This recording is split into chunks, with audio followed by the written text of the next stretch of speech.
Hey guys, welcome to another podcast style debate, but we're actually going to be on camera here. Today we're going to be talking about inspiration, and this was kind of David's idea. Yeah. You've been reading a lot of books on self-help type things. Yeah, so I made a New Year's resolution that I was going to read a book a week. For the entire year. So the goal is 52 books. Some of them are just going to be fun. Some of them are going to be inspirational. Some of them are going to be educational. So I figured it was a good topic it inspired me myself to talk about it on camera. Awesome. Well, this video today has been sponsored by Squarespace. We are just now, for the first time ever, getting YouTube sponsors, which is awesome because it makes stuff like this possible, because it does require a lot of work to set up, film, edit, this sort of thing. So thank you, Squarespace. Let's get to it. So I think this is going to be like a really casual conversation, but maybe David, you should begin. Do you have 5 books here that you've recently finished? I brought 5 books total. We don't have to cover them all, but I've found all of these interesting. These are all kind of on the educational, inspirational realm. Each one hits a different topic, but they all interplay at different points, as self-help educational books often do. The first one I read, Power of Habit, awesome. Deep Work, Subtle Art of Not Giving a Fuck, The Monk Who Sold His Ferrari, and The War of Art. So, one of the books, I think this is the first one I read, The Power of Habit, to set my good habits for the year of reading. Yeah, that's an excellent choice. Yeah, I think the point, one of the points I got out of this is like, as a photographer, running your own business, like, there's a lot more that you can be doing day to day with your own life personally, not only in practicing your craft, but just practicing your life better. And I feel like there's something to be said about working on that a lot more than actually practicing your craft. Okay. Well, I think I've read that book, or at least I read part of that book a few years ago, and I've come to the conclusion that kind of everything in life breaks down into habit. Yeah. And there's things that are difficult to do, and then everything else is a habit, usually. And for instance, the obvious one is going to the gym. Yeah. Going to the gym for the first time sucks so bad, and nobody wants to do it. It's close to the new year. Maybe some of you guys have, started a New Year's resolution to go to the gym, and it is hard to do. But the second you make it a habit, and I don't know, maybe the other book that I read was like so many days to a habit or something like that. It's like after so much time, and I think you can speak to this, Mike, because you've been doing the gym a ton. Yeah. It's not work at all anymore. It's just your life now.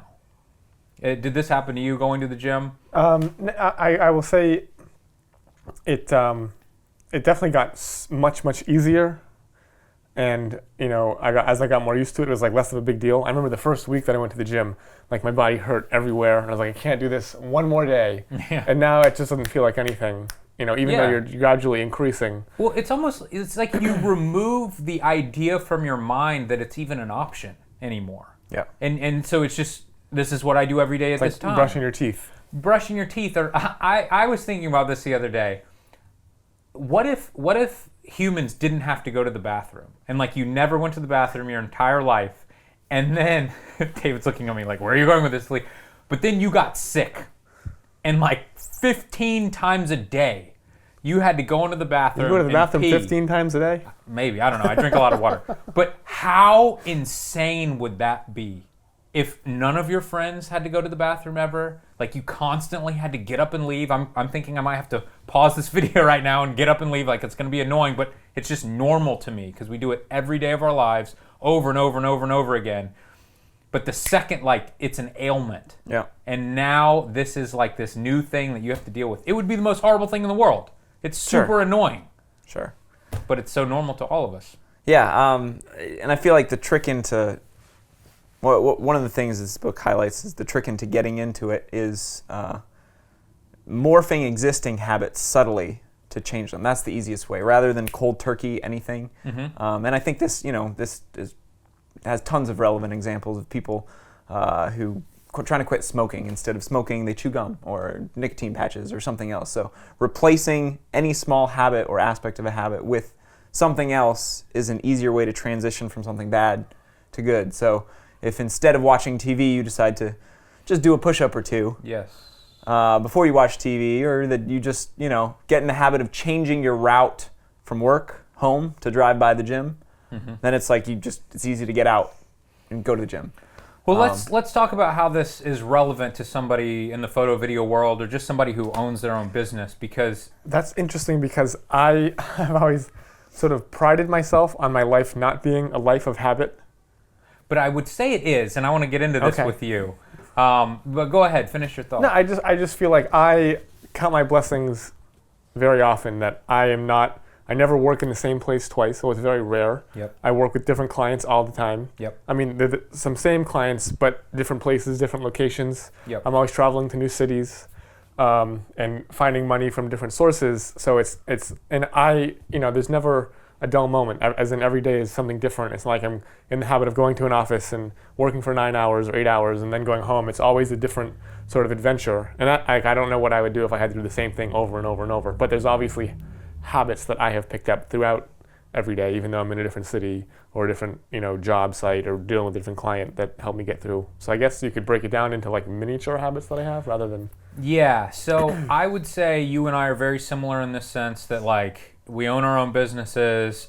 Like, if we don't feel like working, we just won't work. Right. But something that I would say that you're good at doing is you have this drive underneath everything. That's like, after a few days of not doing work, I gotta do something. you got to do something. Yeah. Whether if it's because you want money or you want your name out there or you want to do something bigger than yourself, whatever. Like, that's always pushing you. And I feel like a lot of people don't have that. And so they have to fall back on the habits, or else they will just watch TV and play video games or drink alcohol Yeah. all day, every day. And so, I should get out of the habit of refreshing Reddit. That's yeah, one. so maybe... that in itself is like a super negative habit that affects most photographers when you're talking about like relevant ways this plays into our lives. The internet is like one of the worst time sucks ever, and it is a habit for everybody. It is, and I find that I've tried to not get into habits that other people are into, like Instagram and the Snapchat and stuff. Like, I can't do it, and I'm happy that I never really tried to do it because it's just like one more thing. And I think when Chelsea still worked for us, she put Facebook newsfeed eradicator or something on our computers. Oh yeah. And it removed the news feed from Facebook. Like, David and I use Facebook every day to like communicate with the other people who work for F-Stopper. So we need Facebook, and we communicate with each other in the office. But I never realized how much time I don't even want to look at the news feed. I don't care. Like, I don't even know most of my Facebook friends You don't anymore. want to get in an argument with your crazy Uncle Trump supporter. Right. Like, most of it's just like weird ads and viral videos now. It's not even like I used to enjoy because it was friends and family It's not photos. even Like, your I don't circle. see any of Right. that anymore. But it was just this thing where, without even knowing, I would be editing in Premiere and I'd take a breath and I'd click on Facebook and I'm scrolling, and I'm like, what am I doing? Like, how long have I been 20 minutes doing later, this? and you're like... How long have I been doing this? Yeah, And the absolutely. second she got that newsfeed eradicator, I would do it. Yep. And I'd be like, why isn't anything here? Wait, what am I doing right now? What am I doing? Yeah. Why am I even on Facebook? I like right that I got to take credit. I told her to put newsfeed eradicator on. This all stems from Mike. Thank Yeah. you, Mike, for the office productivity. But it replaces your newsfeed with an inspirational quote. Or, Yes, like, not and- even necessarily inspirational, but like interesting and thought-provoking. And it always makes you think about the life that you are wasting. Wasting. Yeah. The quote's really good. It's like you only have this many Yeah. hours left in your life, and you're like, I gotta get out of this. So, And it's like nothing is worse than a life wasted. And you're like, all right, back to work. exactly. So, basically, my whole point here is that I think that most business owners like us will, if you really look at your life, you will find things that you do maybe the majority of your day that you don't even like. You don't even appreciate the time that you're spending maybe you do appreciate some of the time on Reddit. And I appreciate some of my time on Reddit. And here's what I find with Reddit. I only look at it on my phone. Sometimes I have to delete it off my phone because it's like it's such a habit. But I like going through the first few pages of Reddit, and then that's enough. Like, I can see the big news stories and the big things that are going on. Yeah. But the way Reddit scrolls forever, I can be on it for hours and it never ends. And I'm watching the dumbest little cat gifs and stuff. It's horrible. My problem is like I get into the stupidest arguments over the stupidest things Oh, you're on like the forums and with stuff. people in Reddit. That's my problem. See, I've That's never your bad commented. habit. I can't do that. I can't like make an account. I have the realization, like, like I'll get into someone about like a Magic the Gathering card name or something. I'm like, why am I arguing with this person? I don't know them and I don't care. It's just not helping me at all. All right, so you've got definitely a problem with like children's But I don't games scroll. and, I don't scroll mindlessly. I like after the second page is total garbage.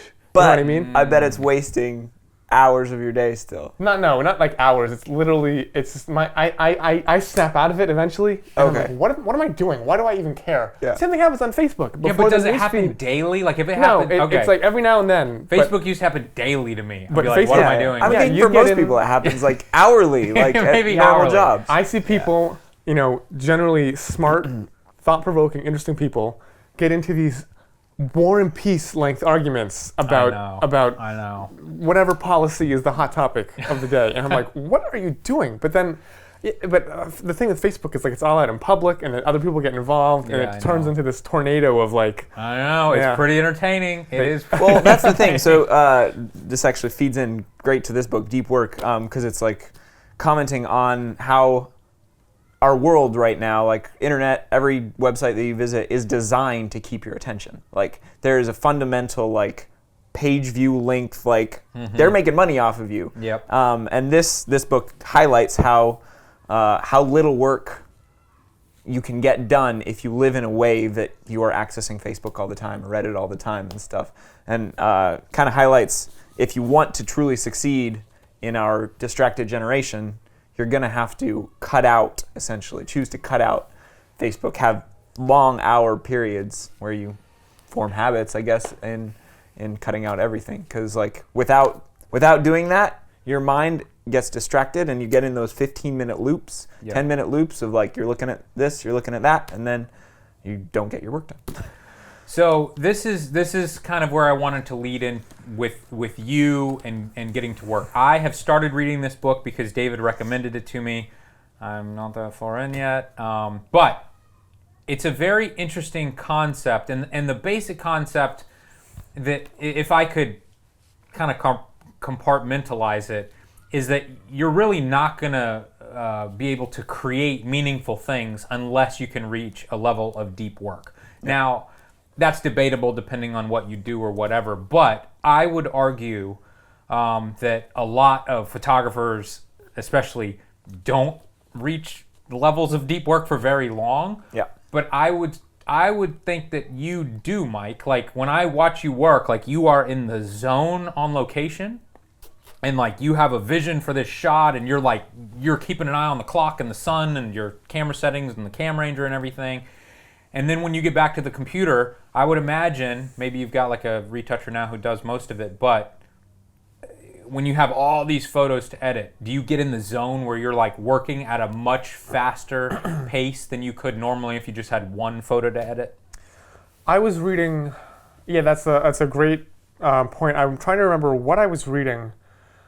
It was a book or an article or something about people who attain happiness. And it found that people who regularly get into a zone, whether it's in sports, in work, in art, in something, they tend to be the happiest people with the most productive lives. And I was like, that's interesting. I consider myself generally a pretty happy guy, but there are multiple points throughout the week, whether I'm on location or in front of the computer doing some kind of work, where I'm definitely in the zone. Like you probably have it when you go kiteboarding. And you can go out there for 3 hours, and you're not touching Reddit, you're not touching Facebook, you're not touching F-stoppers, you're not touching anything. Yeah, it's like I don't want to And be you're anywhere just- else except right here. All that matters, and you're performing at an elevated level, Yes. right? You're laser focused, Yes. and that happens, to me as well. And it's always been something that I've been into, whether I was snowboarding or skateboarding or surfing or now maybe kiteboarding a little bit. But it just says people that are the most productive, that are the happiest, that routinely are very successful, have been able to get themselves into the zone. That's like the name they call it. Whether it's for work or for enjoyment or for something else, it doesn't matter what it is, but people who can find that are extremely productive, and it's a very valuable tool to have. So I think this has been like a conversation we've been having kind of recently, and it actually was recently brought up. This was my book this week, The Subtle Art of Not Giving a Fuck. Are we gonna bleep all the fucks? I don't know if Squarespace cares about fucks or not. I don't know. I mean, it's a title, and this is what he's talking about: not giving fucks or giving fucks. So, it's the concept of happiness in work, and I think this touches on what you were saying. He makes an argument in this book that a core to happiness is for humans is solving problems. Like that brings us happiness and joy and fulfillment, and like that is what work boils down to, and that's why like For some lucky people. painful experiences, be it like an actual physical pain or like the pain of having to get off Facebook and start doing your work and being productive, like that brings fulfillment. And like we've been talking about this recently, how like to be happy, like some of the happiest times are our busiest days. Yes. Where we're like crushing through projects, where we're like filming for hours, Yeah. and we walk away and we're like, yeah, I just got that done. We just crushed that project. Like, I just spent 14 hours, but I loved it. Like, Yeah, and even if you don't love every minute of it, this is something that I've been just thinking a lot about recently, especially reading the Deep Work book. There are days when I come into work and it kind of feels like pulling teeth. And Yep. maybe I just put in 4 hours in the office and I'm like, I am ready to get out of here. And there are other days, it's usually when I'm editing something that I'm excited about, a video. And it doesn't happen often, but you've seen it happen to me. And I'll go for like 8 to 14 hours and I am just like, boom, like I'm forgetting to eat. Yep. I'm not even thinking about Facebook or any other thing. I'm not answering calls. It's like I am excited. Like with each little cut that's happening and stuff, I am taking all this crap and making something out of it. You're in the zone. And it feels like I'm building something. And when I get home, we always have the same conversation at home. Katie's like, "Oh my gosh, you put in so much work today," and I'm like, "I feel great." Yeah. Like it sucked and it was hard and like, you know, I always think like I'd rather be somewhere else, but in a way I don't want to be anywhere else because It's still mentally exhausting, probably, and you're Yeah. tired, but you go to bed just happy. Yes. And so I just want people watching who haven't experienced that and who maybe have a job that you don't get to problem solve and you just have to do the same thing like a robot or a monkey could do over and over and over again, like actively try to find that thing that inspires you, because when you find it and you are able to get in that zone for the first time, you go, man, this I is just spent so 8 hours much working on fun. something with no food and no breaks, and it was amazing. And what's interesting is that if you can find what that is for you, in most cases, you will get paid the most to do that. Yeah. And that's like horrible and wrong, because the guy who's like picking up boulders outside should be making the most, you know? It's like, that's the worst job. Nobody wants to do that job, but it doesn't ever work that way. It's like, because if you can get inspired to do something, I was just telling my wife, she is currently obsessed with flowers, and she is like, she will not stop reading about flowers. Every day she's on her hands and knees planting flowers and stuff. And I said, if there was a way that you could figure out how to make money with these flowers, you would put all the other flower stores out of business, because while they're all at home watching TV, you're reading about flowers 24/7, you know? And I don't know, hopefully people who have not been able to get in that zone can just think of it as another way, like, man, maybe I really could make money doing what I love. I feel like that's a big hurdle for some people, is getting to that point of saying, I do want to get into this thing I love, but I don't know how. So for me, so much of it is like, you just must do it. Yeah. And it doesn't mean you have to quit your job, and it doesn't mean you have to like give up your life or anything, but like just start doing it. And photography and video is I don't want to say it's the easiest thing to, make a living at, but it's the easiest thing to get started. Like, Yeah. you can buy the most incredible cameras on eBay right now. We just sold a bunch of stuff on eBay. And, the camera that's 3 or 4 years old that we used to do everything on with f-stoppers is now like $800, $700. And you know what? Even less. So you get a 5D Mark II for what, like $400 or something? It's ridiculous. It's ridiculous. And, turn off TV. So many people think that, like, man, I just love TV or I love sports or whatever. Like, I could never give up TV. I swear to you, you turn that off, in 1 or 2 weeks, you will not even think about it. It won't even be You know an what the option. best thing is? And I bet you'll be happier. I guarantee you will be happier. I'm one of those cord-cutting hippies, and now I watch anything on TV, and I'm like, how do people watch this? There's more commercials. There's so many commercials. You guys who watch live TV, like, Oh my you God. don't know what you're filling your brain with. It's just like consume. And it's so loud, and it's screaming at you, come on down and buy the gold. thing. And Jesus, it's ridiculous. Yeah, I'm actually, speaking of like deep work and actually doing what you say you're going to do, I've been writing a book for a while, and I need to get back to it. It's been a while. Yeah. But the basic premise of my book is to be successful, you must produce more than you consume. And a lot of people say, you gotta spend more than you make or whatever. Like, yes, it's all the same, but the basic idea is like, what are you doing that the world is consuming? Yeah. And chances are you will be paid equivalently for that. So like Mike Kelly, he might take less photos than somebody watching this right now, but his photos are being published all around the world on book covers and in art galleries and stuff. So more people are consuming his work. So he's getting paid like a lot more money than the average photographer. And the same thing goes in almost all aspects of this world and business and everything. But when you actually like break down your day and you figure out how much you're consuming versus how much you are producing for the world, and then you factor TV into that, you are consuming like 99%. And if you cut that out, you could flip-flop your life very quickly. And all of a sudden, like, you will get a much bigger high from producing than you ever got from consuming. You know what else I find is interesting? I find it much easier to produce when I am not in a home office environment. Like, I don't know about you, but I need to be on the road away from Probably home. because there's nothing to do. That, and I think it's the habits that play in. Like, that could be my habit. It's even with my personal projects, like if I don't book the flight, charter the helicopter, rent the car, whatever it is, nothing gets done. It's the initial click on Kayak or Expedia that books the personal project that makes it happen. Yeah. Nothing happens until I remove myself from the office.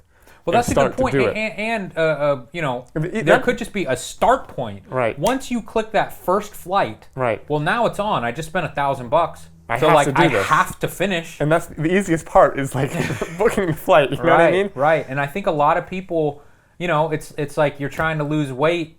Maybe you have to throw away the food in your fridge, or the junk food in the fridge. Right. Maybe you have incredible self-control. I don't. Maybe you don't either. So No. it's like you gotta set the date for the personal project. You're gonna book the thing, and it's like, all right, now it has to be done. Right. I probably should do that definitely with my book. I force myself. And one of the ways that I do that is like, all right, I've already committed X hundreds or even thousands in some cases of dollars to make this happen. It has to happen. It's like I'm like twisting my own nipple to get me to go do something. You know what I mean? Rather Yeah. than if I just sit around and do nothing, We're definitely it'll gonna have never to get bleep done. that for Squarespace. They're not gonna. Like it. that is a common theme that I've like been reading in these like inspirational educational books. It's just the first step. Yeah. Like, and I think another interesting, like, this is my most recent book again, so it's like the one that's on my brain most. But an interesting tangent to that conversation is, I think it's often not that that first step is difficult for people. Like, it's a very easy click for people to do. But that first step, I think people know that if they do it, they'll follow through. Like, that's how humans tend to work. Well, maybe not. But that first step calls into question your values and your sources of satisfaction. And this book talks about that. So like, Does it talk for about instance, like accountability? Like, I hold myself very accountable, and some people need other people to hold them accountable. Like, I would just be disappointed in myself if I didn't finish something. I'm that kind of person. But some people, like going to the gym, I go with a friend of mine, because like on my own, I'll never go to the gym. But if I know that I waste his time by canceling, I feel accountable to him for that. Sure. And he feels the same way. Yeah. So like, I never go to the gym alone. If he's sick, that's fine. I'm not going to go. But I'm not going to go. I'm going to do something else. You know what I mean? Like, we need each other. But when it comes to work, I hold myself very accountable. Yeah. And then I'm like, I'm wasting so much time. Why am I doing this? And like, I beat myself up. You know what I mean? So you need some accountability, whether it's financial or social or, you know, some Yeah. other. I think to fulfill goals, that's definitely true. This book, the books I've read don't necessarily cover that specifically. But I think what I was getting at, and again, part of the sort of learning, not giving a fuck, pulling that, making that initial step, it calls into question our value within that activity or our sense of value in ourselves. So like that first, you know, people choose not to buy that camera, spend that $800 on that camera, not necessarily because it's expensive or hard to do, but because it means compromising. It means actually putting themselves to the test. It means setting themselves up for failure. It means, you know, maybe they've placed their value in like, really my job defines me. And if I buy this camera, this might mean that I have to leave that job that defines me, or putting that work, you know, maybe it's like the photographer who has all the images but doesn't want to do the gallery exhibition or something. And they have a place, it's easy enough to book the place and make the prints, but they don't do it because that would call into question the actual value of their photos and put it in front of people and offer that negativity It was also back, you know, open themselves up to be vulnerable. And I think I take for granted how little of an issue I have with putting my work out there. sure. You know what I mean? Yeah, And I think you've seen success. You don't care. I either. mean, yeah, I put out my Alice what I in the mean? Sun and got ripped apart by Right, Lee and, and like, dozens of other people. Not every but picture that I take is amazing. I've put some turds out there, you know what I mean? But there's also an ability that I think we take for granted as successful photographers, is that, you know, a lot of people, it can be crippling for them to put their work out in public. You know what I mean? Like who was the New York, the street photographer that got discovered or something and had like thousands upon thousands of negatives? Woman. I don't remember. I know the name. Finding Vivian Meyer. Vivian Meyer. There you go. Right? Got to it. Yeah. But I think she had hundreds of thousands of negatives, and they were incredible. Yeah. But she never did anything with them. Yes. And I don't know why that is. Maybe she had a fear of, you know, exposing her work to the world or something. But I also think there's this, like, you know, I think it can be learned, but I think there's also some people have an innate lack of fucks to give when Yeah. it comes to putting themselves out there, and that helps a lot too. Yeah, I think you just have to. Part of this book is just like being willing to fail, being willing to have negative experiences, Yeah. and like those aren't bad. Those build you up. Those produce work. Those produce happiness because you're problem solving. Well, I think I just gave a lecture when I was teaching a workshop last week, and I said one of the things that I'm most grateful for was snowboarding from I was like 7 years old until mid-20s, because I would fall flat on my face over and over and over, and I'd break bones and bruise myself and tear ligaments, but I had to get up and do it again and again and again and Yeah. again, and it taught me perseverance. And, you know, even though you're going to fall and hurt yourself over and over, it translates really well into photography, because there are so many pictures that I said that I have taken that are complete turds. Yeah. There's really no consequence for that. It's not like I take a bad picture and I get shanked in the knee. It's just your like, pride. it's just, yeah, right. And you can. That's easy to recover from. and so. potentially lack of a success. But like that's what really you need to be able to drive the to be more successful. that you fail, the more that you're able Exactly. to hone everything else, and it's a snowball effect. It gets better and better and better. Your work, that is. So. I feel like so many people with normal jobs where they work for somebody else, you become so accustomed to just going to work every day and doing what you're told, that just the idea of like taking the smallest risk, I don't know that I could say buying a camera is really that much of a risk. I think a lot of people Sure. buy the camera and say, I'm going to be a photographer. but they really just like the idea of being a photographer and they want to buy something new. But if they would just try, I mean, this could go into, asking for a raise or finding another job or something. Like, Sure. you can stay in that same job forever and just do exactly what you're told or whatever. Or you could do a little bit more and approach your boss and say, hey, I'm doing this a little bit more. I want this type of money, or I'm considering going over to this other job. Yes? I also think a lot of people, through no fault of their own, and this could open an entire political can of worms, there's so much depends on their jobs, whether it's benefits and healthcare and families and on and on and on. Yeah. And the American system especially makes it very difficult for people to break out of that if they have a whole support system behind them, that they are, their job is... How does the American system? Because the What do you whole mean by healthcare that? debate, when you have a full-time job and they pay for your healthcare, I think it's much easier to take a risk on this stuff in a country, in Europe or something, where there is socialized healthcare, or in Canada, for example. Mm-hmm. If, say, you quit your job in America and you're trying to be a freelancer, Mm-hmm. and you get really sick, or you get in a car accident, or whatever happens, and all of a sudden you don't have health insurance because you quit your job to be a photographer, and you're $100,000 in medical debt, and you have 3 people counting on you for support, wife, 2 kids, whatever. That's a lot of boat to rock. You know what I mean? To quit that job and go after it. I completely agree. I mean, I think that we should do something about our healthcare system to make it more reasonably affordable and just transparent. Like, Right. we've been trying to figure out what the cost of different medical things are going to be, my wife But that's and I. neither here and there. And it's insane. But my point is that I think the main issue, how people get stuck in their jobs, is that they are bad at managing money.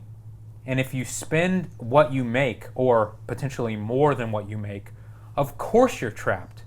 You have to go to work every day just to pay the interest payments on the bills from 2 years ago that you still haven't paid.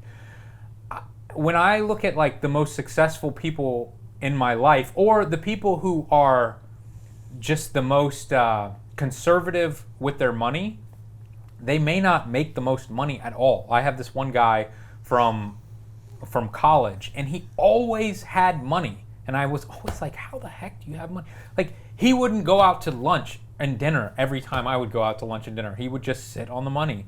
And when I, move out and I started renting the nicer apartment, he got the crappy apartment with the 2 roommates. And then when I got the nicer car, he got the crap car that, he bought from his mom for $1,500. And then as time goes on, he has money in the bank. And so when it's time for him to approach his boss and say, hey, I either need a raise up to this level, or I'm going to go look for another job, it's not scary. He's not trapped anymore. He's able to do that.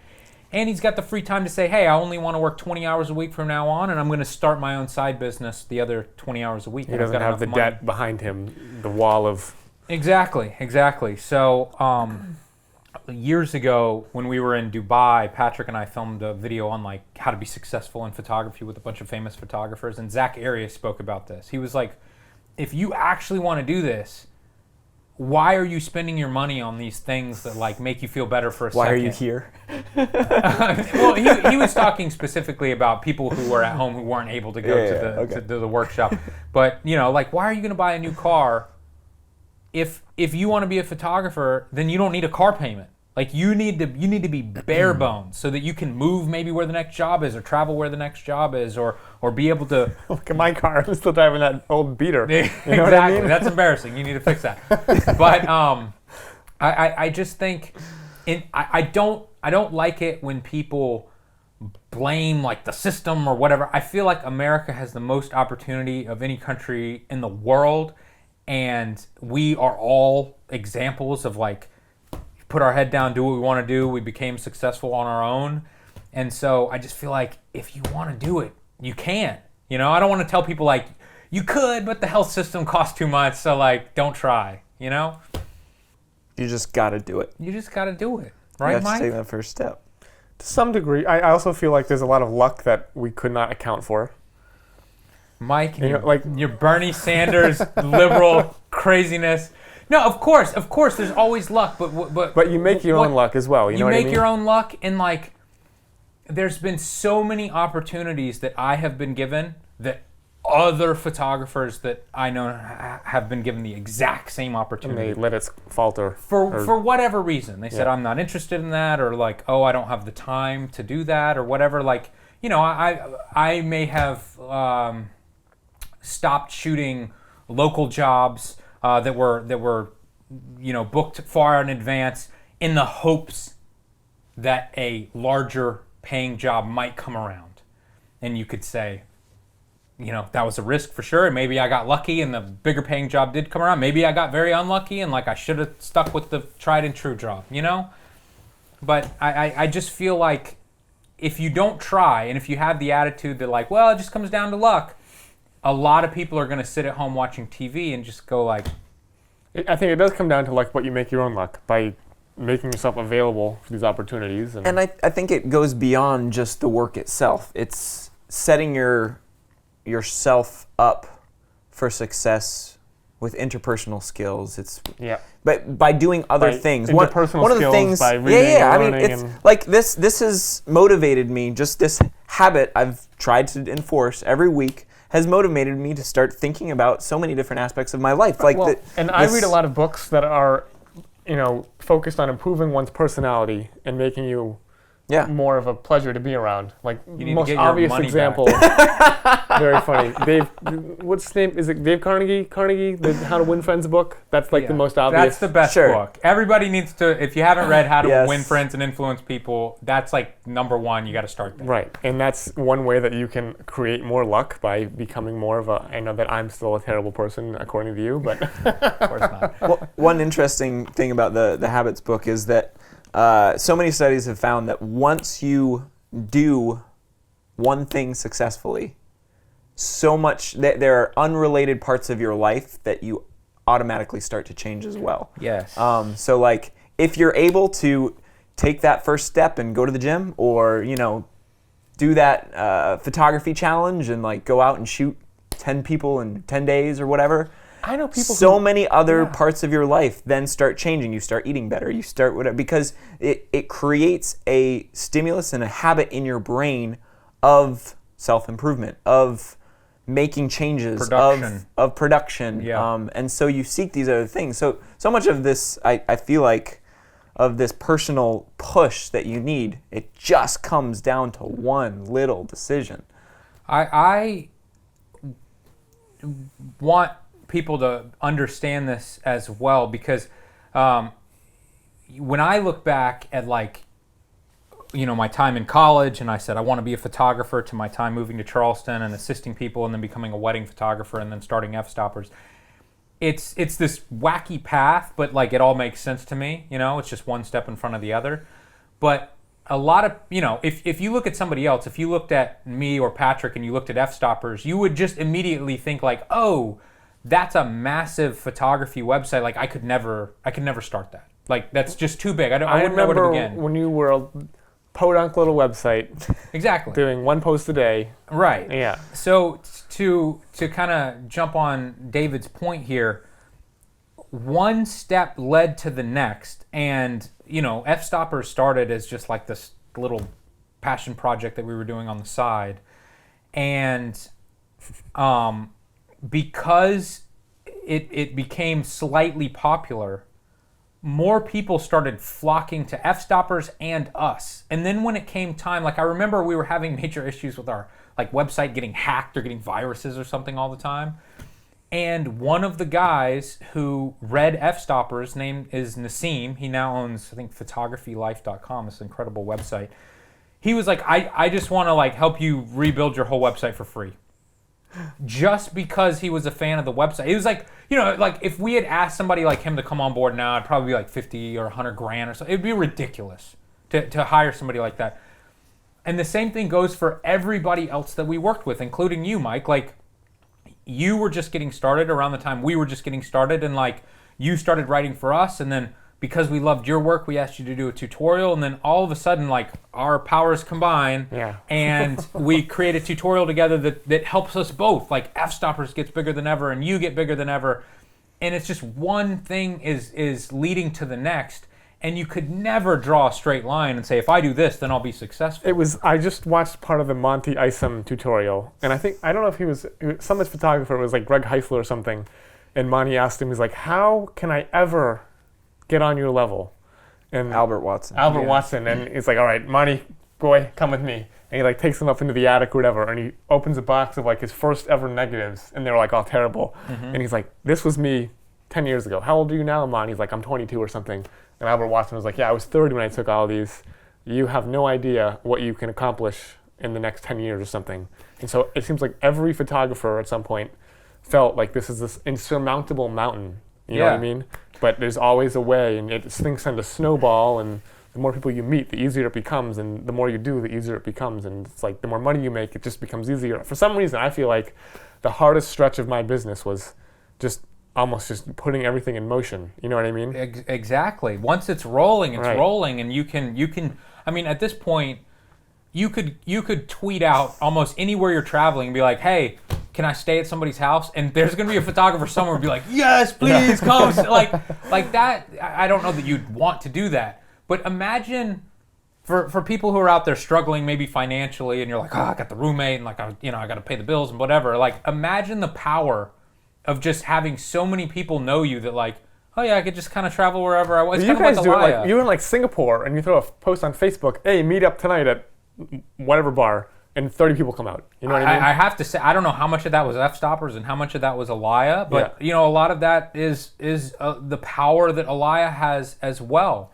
And it's not just like, oh, I become famous or I get good at my craft and I'm going to get paid to do my craft exactly, but like when so many people are watching you do whatever it is you do, imagine the potential opportunities that are out there. Right. One of those guys you're going to stand. I mean, who were we just hanging out with in Vegas? Oh, the architecture guy? Yeah, I know his name.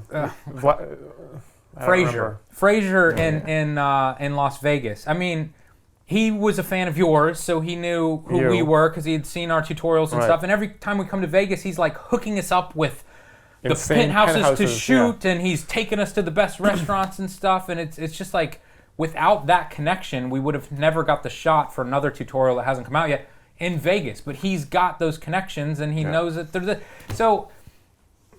All of this, I'm getting a little long-winded here, but the point is that don't think about the big picture. Just think about the one thing that you need to do right now, and it will lead to these opportunities that you could never even imagine. And it may not be like an F-Stoppers situation. It may not be the Mike Kelly. But I took a picture of airplanes, and now I have so many connections at like airports. I know air traffic controllers. I know pilots. I know people everywhere, and like that has nothing to do with F-Stoppers. But still, I could be like, I'm coming to your airport and any interest in working with me to like do a picture like this, and I guarantee you like 9 times out of 10, the social media team at XYZ airport will be like, yeah, like anything we can do to help, make this happen. And so when you tell that story, I don't think like, man, you're really lucky that you know those people. Like, no, while I'm sitting at home like playing video games or whatever, you are paying out of your pocket to fly to all of these airports around the world, and you're staying there for weeks at a time, and you're talking to these people one-on-one, and I'm wasting my life away playing video games. So, like,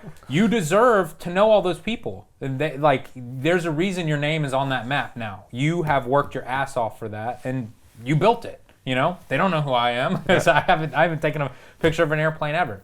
So anyway, what's the next book? I feel like we're going a little long. No, I mean, I think we kind of wrapping in on a conclusion. I feel like what I was going to add on to that, it doesn't have to be, the big picture doesn't need to be this wild, huge website. It doesn't need to be like a Mike Kelly level of fame. It just needs to be, I mean, I'm a nobody. It just needs to be like a small goal, and that like a small piece of improvement of your own, of 1 year to the next, 1 month to the next, like, of growth. And I feel like that is the way to build to these levels. But I don't think putting that as the mark of success can be damaging in itself. Okay, because I wanted to rein it back. Yeah, you don't have. Yeah, I mean, you could look at Mike Kelly and be like, oh, you're nothing like Dave LaChapelle, like you suck, you know. But like no, like what I'm you're sure we're gonna get 5 of those comments. Who is this clown? exactly, Yeah. exactly. So no, I don't mean to be saying that at all. I'm the main goal here, if we go back to like the deep work thing, is if you can figure out what you're inspired to do, Yeah. and then you can figure out a way to get paid for that. That is the ultimate goal, no matter what it is.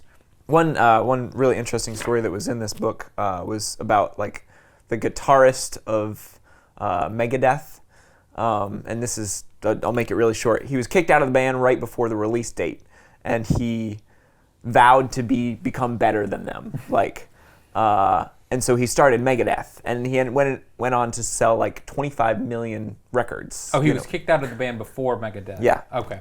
The band that he was kicked out of was Metallica. Oh my gosh. And which went on to sell 150 million records. And all of his life, he considered himself a failure Yeah. because his goal, his primary like idea of success was Taking over Metallica. to be better than Metallica. When he was huge, 25 million records. Like if his value of success had just been, I'm going to write awesome songs, and every day I'm going to like try to do better than the last year, he would have ended life happy, but he ended up like depressed and whatever. And so like if you want to set up these goals of like being the next F-stoppers or being the next, world-renowned photographer, whatever you do, whatever you want to be doing. You know what? Like one you of my- have to start with like start with realistic, more baseline like goals of like, I'm going to improve this aspect of my life, and I'm going to do a really good job, personal job. No matter what people say, no matter what the feedback is, I'm just going to do a really good job. And then the next project, I'm going to do a little bit better. And then I'm always going to be pushing myself. If you can base your value of success on those types of things rather than external perspective or comparing yourself to external sources which you have no control over, then I think you can achieve, you can grow into these bigger things that just happen. So to bring this full circle, one of my favorite quotes from the newsfeed eradicator that I have learned to memorize Yeah. is that comparison is the thief of joy. Yes. Yes, that's one of my Yes. favorite quotes as well. I think your wife told me that actually, Yeah. and then I started reading it elsewhere. That's And likely. And speaking of inspiration, like I don't look at photographers for inspiration because I'll go down that deep, dark, awful rabbit hole of comparison, and I'll be like, "Are you kidding me? He has 90,000 Instagram followers, and his work looks like that." Yeah. Like, nothing good ever comes out of that. But then, like, I look at what I have, and I'm like, damn, like I really have a pretty amazing life. You know what I mean? But like, if you just compare one metric, or like this guy got a book with these pictures, are you kidding me? You know what I mean? It's like that is what really depresses me. And so I can't even look at other photographers for inspiration. Yeah. Like I have friends, I like to keep up with my friends and like see what they're up to, you know what I mean? But in terms of like finding inspiration, I try to look outside of photography almost entirely to find, different things to do. Yeah. But yeah, the comparison, when I compare myself to other people, and then people come to me and they're like, your work is incredible. And I'm like, no, it's not. It's horrible. You look at any of these other photographers and they're way better. But I will, I'll be at night on Instagram on my phone, like scrolling mindlessly, like, man, like I'm so bad. You know what I mean? Yeah, I mean, you definitely don't want to go down that route, but I would also point out that having inspirational people in your life Yeah. can be huge. It was kind of like what you were talking about with going to the gym. Like you need somebody to go to the Right. gym with, or else Right. you're just not going to go. And you know how they say that you can figure out your income by averaging your 5 closest friends' income. Really? That's interesting. Yeah, and when you're first getting started, you're probably like, I'm screwed. Everyone I know is broke, right? So like, Yeah. I'm destined to be broke. But here's the interesting thing with that. I need some new friends, man. As you become more successful, like it may require that you break free of your friend. I'm not saying don't be friends with your friends anymore, but I'm saying you may need to push yourself a little bit harder than all of your friends at the beginning. It's kind of like that first step that we've been talking about. That's the hardest thing. Like when all your other friends are just going out on Friday and Saturday and getting drunk, you say, actually, I'm going to stay home and I'm going to work on my website's SEO or whatever it might be. Once you can get over the hump a little bit yourself, you will start attracting other people at your level of success as well. So like, I am not a very social person. Mike's not a very social person. David, I still haven't really figured you out. You can like be really social and not. David's slippery. But I've always been afraid that like when other people are going out, I feel like Patrick's much more social than me. Yeah. He's wheeling and dealing and meeting all these important people, and I'm missing out on that. But what I've found is that if I just work on producing cool things, whatever it might be, I will attract people who like that sort of thing, and in many cases are doing awesome things themselves. And so people like Mike who we're somewhat riding like the same level of success, you know, we're moving in the same direction. I feel like now we have so much in common Right. that we've become really close friends, like much closer friends than we could have been normally, because you play Yu-Gi-Oh and like do weird stuff. No, well, like I was gonna say, you know, none of my closest friends in real life are really architectural photographers, but I am greatly inspired by all of my closest friends. Like for example, Peter Hurley, I'd consider a very close friend of mine through you know, the connection of you guys, and we hit it off. And whenever he's in LA, we'll get together, or whenever I'm in New York, we get together. But I find me inadvertently being more like him, and I find myself picking up some of your mannerisms as well. And I've noticed you, the closer we have become, you do things that are more like me. Like I know that my artistic side has inspired you in some way, more than you might admit. But like the way that I go after these projects and everything. Oh yeah, I mean, you definitely are a big inspiration to me. Like when you go out with somebody, you know, like we were at dinner last night, and we didn't talk about any of this at dinner last night, but you know, we'll go out to dinner, whatever, and you'll be like, Lee, what are you doing? And I'm like, nothing. And then I'll say, what are you doing? And you're like, I'm shooting the Architecture of LA book, and I'm doing a workshop, and I've got 3 clients, and I'm doing the helicopter shoot, and I'm doing this and this. It inspires me to like, Lee, you got to get off your ass. Like, I don't need to do what you do. Right, but you got to do something. I got to do something. And like, I see you know, we're doing another tutorial with so-and-so, and I'm like, damn, I got to do another project. And like, even though I have 5 things going on, I'm like, I got to keep up with Lee. You know what I mean? Yeah, and so I think that's a healthy level of like friendly. Right. It's not even competition, but it's just It's like mutual accountability, like Motivation. Yeah, it's and motivation. It's And even though it's a support system. completely different genre of work. I mean, I guess they're both tangentially involved in photography. They're totally different, you know, mediums, if you will. Yeah. Like what you do is very different than what I do, but we can still get, you know, fired up by one another. Yeah, well, that's what you will also find is that I feel like my friends who are not very successful, like in general, they would go out with somebody who doesn't do what they do, but who is very successful. I'm thinking to your friend who's in Mexico, the architect. Bernardo. We go down and we filmed like, you know, this incredible record-setting house for your last tutorial with Bernardo. And, you know, I can just sit down with Bernardo and be like, this guy's got his business together. Like, I am just inspired to sit and talk with you about like business. Right. And life and family, because it just seems like he's got it together, and I feel like I can learn things from him. And I don't know, like maybe I'm way more successful than him, I don't know. But it's very exciting for me to sit down and talk with him, whereas a lot of my other friends might just be like, what's cool to do in Mexico? You know, like it would just be a totally different way of thinking about things. And I think as you become more successful, it just becomes what's on your mind. You just think about like business and stuff more. You know, we got like we were talking about. You came over, we were talking about taxes. Like, how many people talk about taxes casually? Like over dinner, like wine and yeah, taxes. but like that's interesting to us because like it's a problem that all of us are dealing with, and we're constantly talking with CPAs and we're learning things, and so it's on our mind. All this being said, I just think once that's another thing you picked up from Mike. Is all this being said? Yeah. Sorry. Once you start moving in the direction of like, I really want to better my life.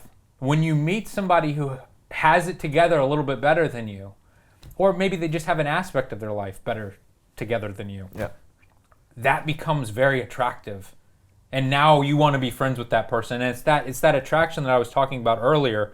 It's not in the same in the same field at all. I don't have anything in common with an architect whatsoever. Right.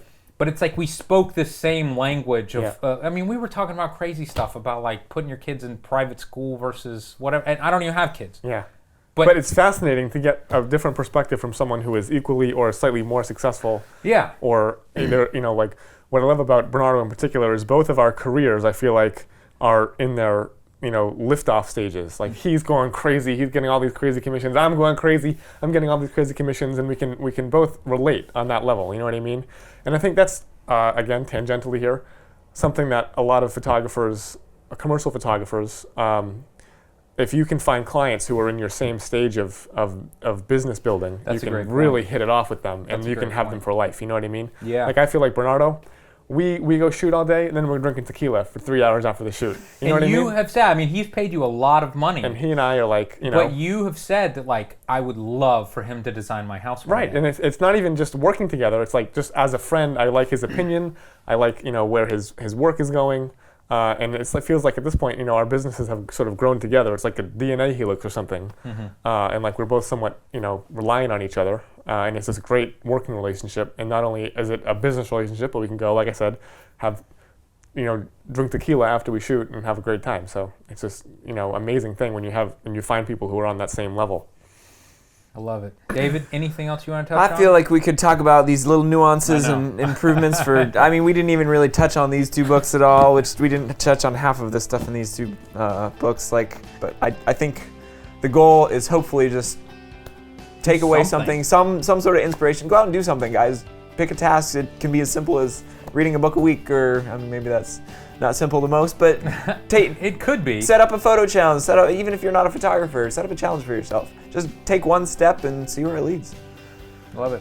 Once again, huge thanks to Squarespace for sponsoring this video. That's a huge help for us. If you don't know what Squarespace is, it's basically a place that you can go and design your own website without knowing how to do web design at all. I think both of my websites are currently down. Yeah, you need one. Yeah, I had like a Flash website for like 12 years, and it's like broken. Like it doesn't even work now. So I think I'm going to be visiting Squarespace very soon to totally rebuild my website.